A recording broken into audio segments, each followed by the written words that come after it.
நம்ம Ashwin sweets and snacks export பண்றதுக்கு 7373041434 மற்றும் www.ashwinsweets.com கான்டாக்ட் பண்ணுங்க.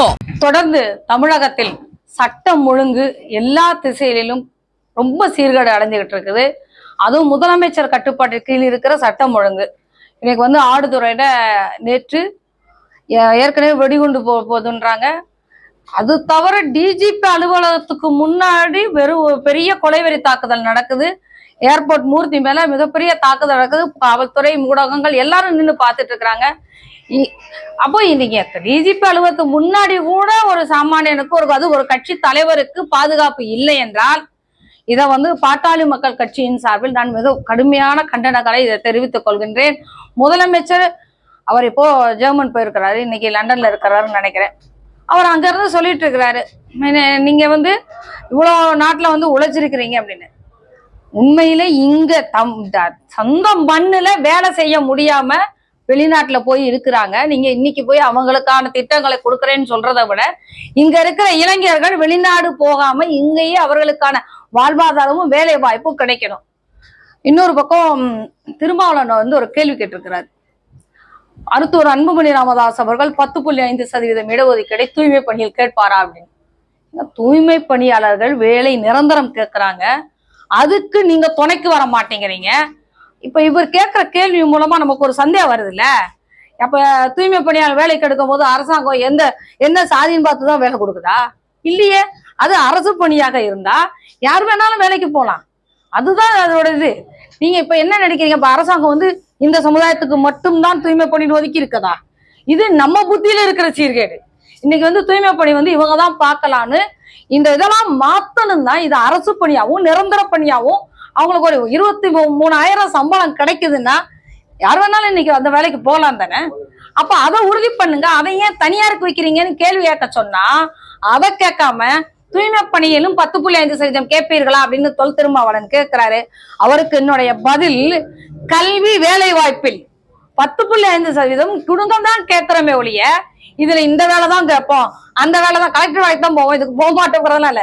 அரசு வேலை திருமாவளவன் இது கூட்டணிக்கு ஜாலரா அடிக்காம அந்த தூய்மை பணியாளர்களுக்கு திருப்பி கூட அவங்க ஒன்று சேர விடாம வன்முறை தாக்குதல் நடத்திட்டு இருக்காங்க காவல்துறை. அஜித் மரத்தவரை தூக்கி வச்சு உள்ள எல்லாரையும் அடிச்சு காலி பண்ணிடலான்னு முடிவுல காவல்துறையும் தமிழக அரசும் இருந்தால் பொதுமக்கள் கிளர்ச்சி கூடிய சூழலை இன்னைக்கு உருவாக்கி கொண்டிருக்கிறார்கள். அது தடுத்துப்பட வேண்டும் என்றால் காவல்துறை சீர்கட்டை முதல்ல சரி பண்ணணும். போட்டிருக்கிற பொறுப்பு உரத்தனை போடுறாங்க. பொறுப்புல சரியான தேர்வு கூட இன்னைக்கு அவங்க கமிஷனரா போட தயாரா இல்லைங்கும் போது அரசு முதலமைச்சர் உடனடியாக காவல்துறையை சரி செய்ய வேண்டும் என்று இந்த தருணத்தில் கேட்டுக்கொள்கின்றேன். உங்களுக்கு தான் சின்னையா பிரச்சனை பெரியா பிரச்சனை பெருசுன்னு தோணுது, எங்களுக்கு மக்கள் பிரச்சனை தான் பெருசா தோணுது. அதுக்காக ஓடி ஒவ்வொரு தடவையும் களத்துல நிக்கிறோம். திரும்பியும் மருத்துவர் அன்புமணி ராமதாஸ் அவர்கள் இன்றைக்கு உங்க முன்னாடி கேள்வி வைக்கிறாரு. விடியல்னு சொன்னீங்க, 505 வாக்குறுதிகள் கொடுத்தீங்க, 66 வாக்குறுதிகள் தான் நிறைவேற்றி இருக்கிறீங்க. அதை சொன்னா தங்கம் அரசே ஒத்துக்கிறாரு. ஆமாங்க, 66 தான் 44 தான், அவரு கூட 44 தான் நிறைவேற்றப்பட்டிருக்கு, மித்ததெல்லாம் அரசாணையா இருக்குங்கிறாரு. எங்க பதவி காலமே முடிய போகுது, இனிமே என்ன அரசாணை? ஜிஎஸ்டிய குறைக்கிறாங்க. உடனே எத்திராஜு நம்ம ஏவாவேல அவரு என்ன பேசுறாரு? அவரு எங்களுக்கு சுமை கூடிருங்கிறாரு. சாமானியனுக்கு என்னங்க வேணும்? வரிய குறைக்கிறது உங்க எல்லாருக்கும் தேவை தானே. இதை நீங்க எப்படி தப்புன்னு சொல்ல வர்றீங்க? அப்ப திமுக அமைச்சர்கள் எந்த மனநிலையில் இருக்கிறாங்க? மக்களுக்காக வேலை செய்யற, எங்களுக்கு பணம் வரணும், இது மாற்றப்பட வேணும். மக்கள் பணியை பற்றி பேசுகின்ற கட்சியாக பாமக தொடர்ந்து இயங்கிட்டு இருக்கு. உங்களுக்கு தான் இது பெரிய விஷயமா இருக்கு, எங்களுக்கு அது ஒரு விஷயமே இல்ல. அடுத்த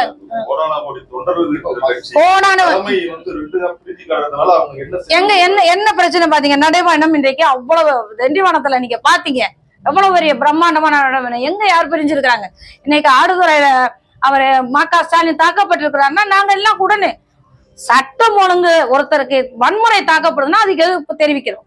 இதுல எங்களுக்கு இடையில எந்த விதமான புரிதல்களும் இல்ல. ஒரு 2-3 பேர் தான் உங்களுக்கு தெரியும், அரசியல் சூழ்ச்சியாவும் பணமாவும் யாரோ விளையாண்டு பாக்குறாங்க. அவர்களை தவிர மித்த எல்லாரும் ஒரே பாட்டாளி சொந்தம் தான். தொண்டர்களுக்குள்ள அந்த சிக்கலே இல்லைங்க. சிக்கலே இல்லை. நன்றி நன்றி. நம்ம Ashwin sweets and snacks export பண்றதுக்கு 7373041434 மற்றும் www.ashwinsweets.com கான்டாக்ட் பண்ணுங்க. பிளே ஸ்டோர் மற்றும் ஆப் ஸ்டோரில் இருந்து பாலிமர் செயலியை QR கோடு மூலம் பதிவிறக்கம் செய்யுங்கள். செய்திகளை உடனுக்குடன் பெறுங்கள்.